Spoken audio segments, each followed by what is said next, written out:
2 days or just days from the second inauguration of President Donald Trump, immigration will be a big focus of his presidency. First Alert 4 Investigates is going beyond the border, looking into immigration here, as well as those who are unauthorized to be here. New at 4:30, our Cameron Bob examines St. Louis's resources, aiming to help many achieve the American dream.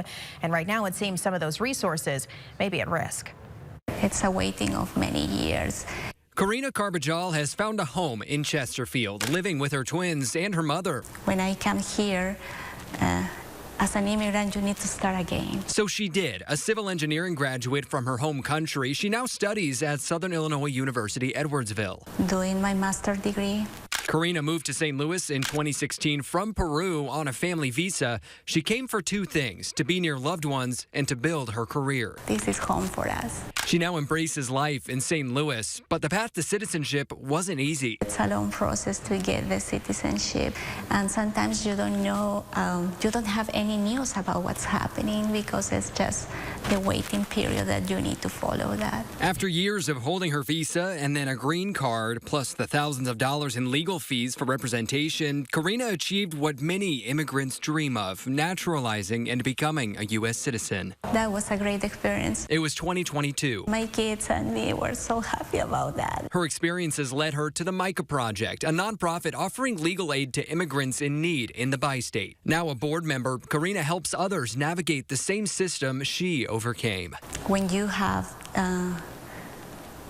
organization like MICA Project that work with you and help you with this process, it's much better. Jessica Mayo is one of the founders. We take clients from all over the world, and they are usually trying to obtain legal status. Representation, advocacy, and support for immigrants facing an often overwhelming system. Other local groups like the International Institute and the Mosaic Project have similar missions. Love is at the center of all that we do. And faith organizations like Elliott Chapel in Kirkwood have also stepped in, offering resources and a place to stay for immigrants, documented or otherwise. Reverend Krista Taves helps out. We help them connect to services, legal services, register their kids for school, find housing. Social justice is a spiritual practice for us, so we really just couldn't turn the other way. This resource, the sanctuary some churches choose to provide, is at risk. Under the first Trump administration, ICE largely avoided enforcement actions in churches, experts say because of optics, creating informal safe spaces for immigrants. So I can stay permanent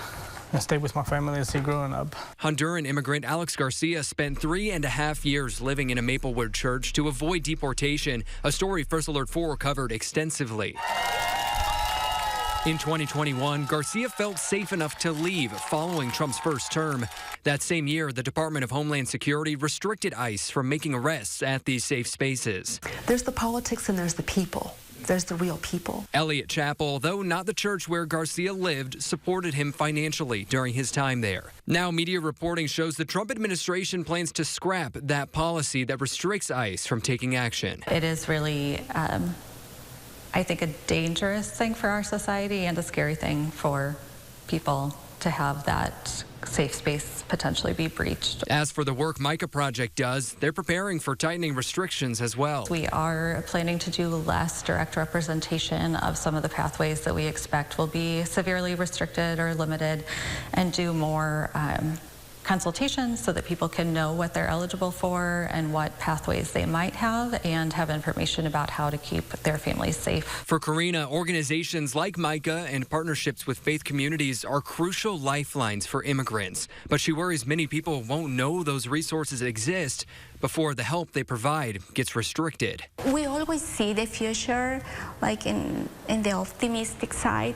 We want to be optimistic, but at the same time, I think that it's needed that we need to be aware and prepare what's coming the next years for us. And on top of these resources at risk, the advocacy groups we spoke with and immigrants themselves tell us they fear heightened racism and xenophobia as the rhetoric surrounding immigrants changes. It's a problem, they tell us, is nothing new to them, and one that they're ready to tackle head on. For First Alert 4, I'm Cameron Bob. This is just a piece of the larger conversation on the upcoming administration's impact on immigration in the bi-state. Join us tomorrow night at 6:30 as we deep dive into the situation that goes well beyond the border.